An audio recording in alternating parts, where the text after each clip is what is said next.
मेरे प्यारे साथियों, नबी की हदीस अपने सामने रखी। अल्लाह ताला दुश्मनों के दिलों से तुम्हारे रोब और दबदबे को निकाल देगा। तुम्हारा कोई रोब नहीं होगा, तुम्हारा कोई डर नहीं होगा। और अल्लाह ताला तुम्हारे दिलों के अंदर कमजोरी डाल देगा। सहाबा ने पूछा, अल्लाह के नबी कमजोरी किसको बोलते? आपने फरमाया, हुब्बुद दुनिया, तुम दुनिया से बहुत ज्यादा मोहब्बत करने लगोगे।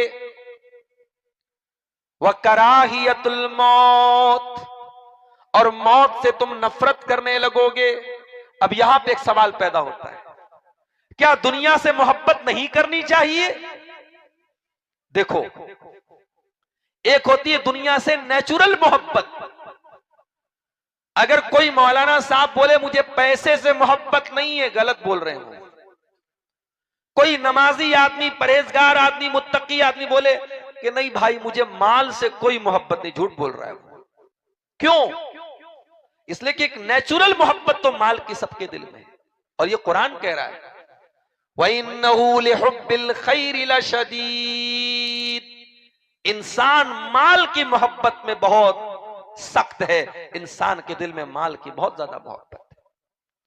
तो दुनिया की नेचुरल मोहब्बत गलत नहीं है मेरे भाई। दुनिया में आप बीवी से मोहब्बत करते हैं, बच्चों से मोहब्बत करते हैं, माल से मोहब्बत करते हैं। अगर आप बिजनेस करने वाले, व्यापार करने वाले कारोबारी हैं, आपको अपने बिजनेस से भी प्यार होता है। दुनिया में आप अपने मकान और अपने घर से भी मोहब्बत करते हैं। यह नेचुरल मोहब्बत, इसमें कोई हरज की बात नहीं है। हरज कब पैदा होता है, प्रॉब्लम कब पैदा होती है?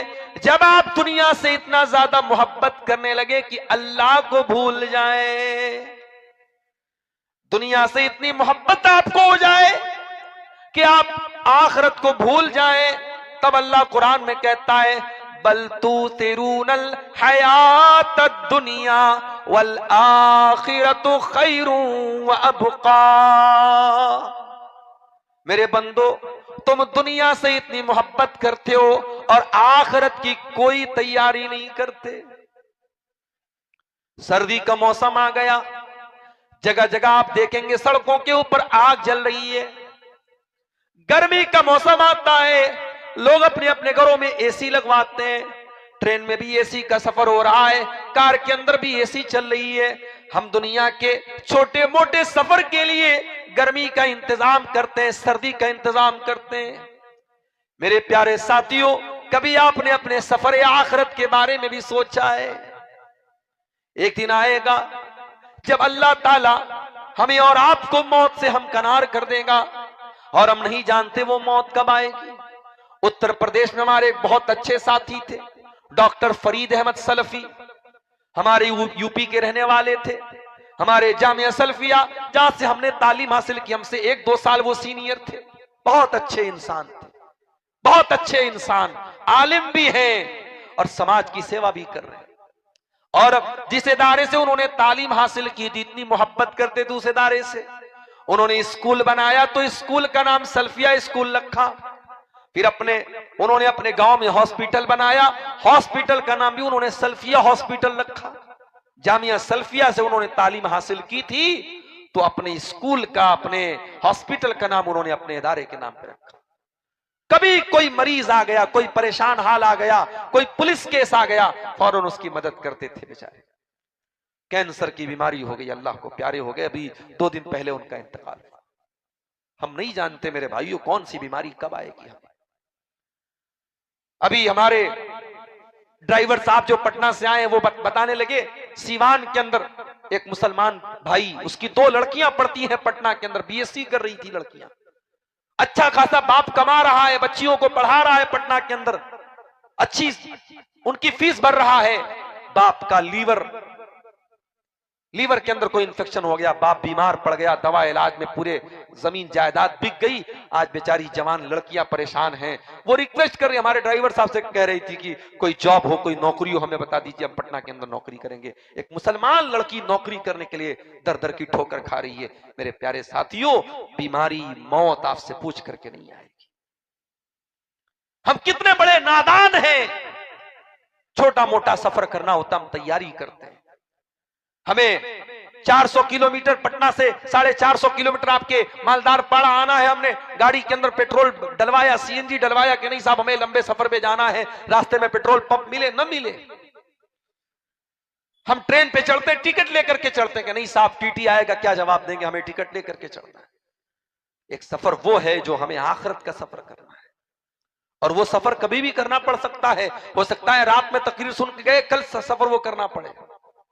इसीलिए हम लोग जब रात में बिस्तर पे सोने जाते कौन सी दुआ पढ़ते? अल्लाहुम्मा बिस्मिका अमूतु व अहया। ये बच्चों को भी ये दुआ याद करा दो।